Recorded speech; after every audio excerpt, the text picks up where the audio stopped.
U.S. Central Command confirmed today the USS Abraham Lincoln aircraft carrier strike group has entered the Middle East region. You know, we always see those incredible shots of fighter jets rocketing off a flight deck. It's this amazing symbol of power. But what we don't see is the massive, non-stop machine running deep below deck that makes all of that possible. So what does it actually take to run a floating city in the middle of a conflict zone? Let's get into it.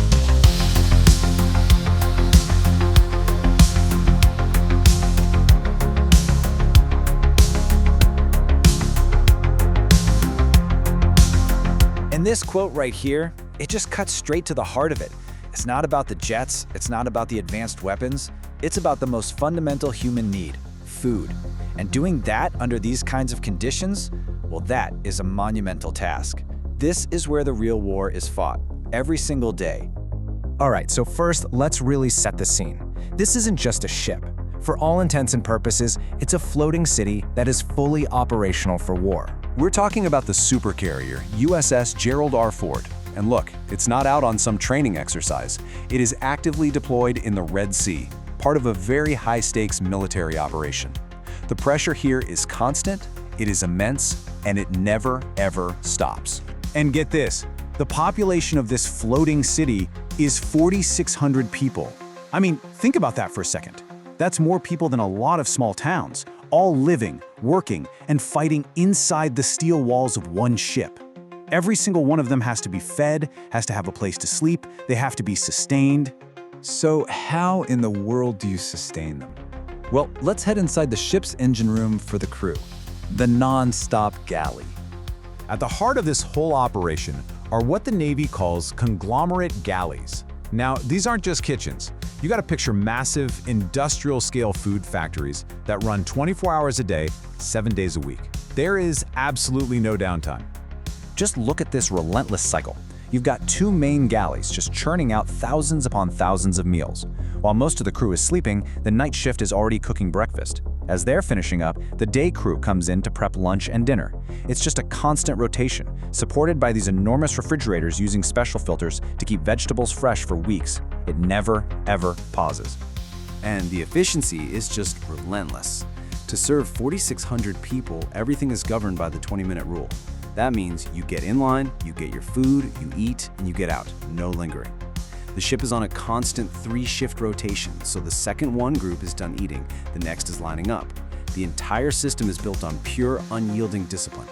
Oh, and if you needed any more proof that the galleys never stop, there's actually a fourth meal. It's called mid-rats, short for midnight rations. This is for all the sailors working that graveyard shift, making sure that no matter what time it is, there's always hot food ready to keep them going. Okay, so you've been fueled up. Now it's time for rest. But on a warship, personal space is the ultimate luxury. Let's look at the stark reality of where the crew sleeps. Sailors live in what are called berthing compartments. Think large, crowded dorms deep in the lower decks of the ship. Some of these house over 100 people at a time. Forget privacy. The focus here is 100% function. Inside, you find the bunks, which everyone calls racks. And, the dimensions here really tell the whole story. They are incredibly tight. Stacked 3 high, bolted to the walls, arranged in these long rows, there is absolutely zero wasted space. And this number, this is the one that really gets you.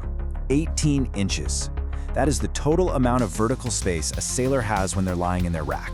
There's barely enough room to roll over. It is literal confinement, day after day, for months on end.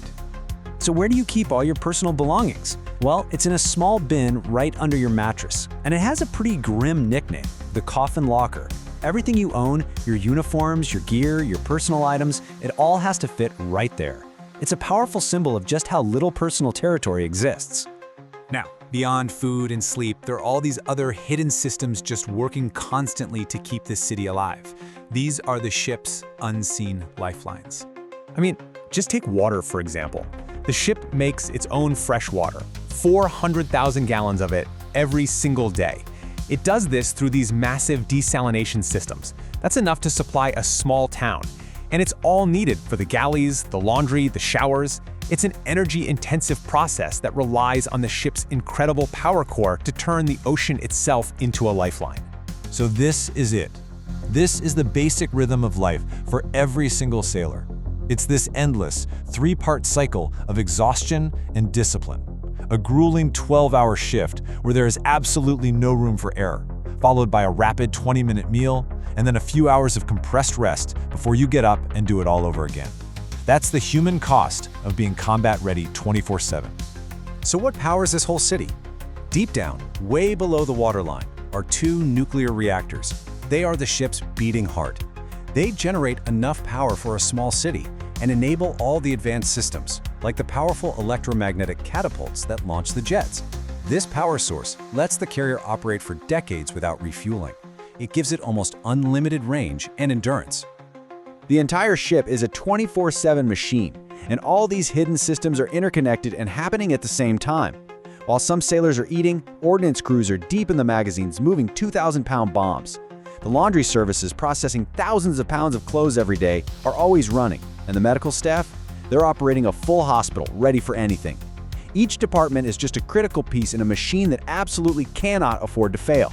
So when you pull all of these threads together, the galleys, the coffin lockers, the nuclear reactors, a really powerful truth starts to emerge. This quote just says it all, doesn't it? We tend to focus on the hardware of war, the jets, the missiles, but victory is really built on a foundation of logistics. It's the mundane, the relentless, the exhausting work of keeping the machine running that makes combat operations even possible. And that's really the bottom line. That awe-inspiring sight of an F/A-18 getting launched off the flight deck, that's just the final product of 1,000 hidden processes. It's only possible because of the cooks, the engineers, the medics, and every other sailor working below deck in that relentless cycle of work, eat, and sleep. It kind of leaves you with this question to chew on, right? What's the greater human challenge in this environment? Is it the sheer physical confinement of having only 18 inches of personal space?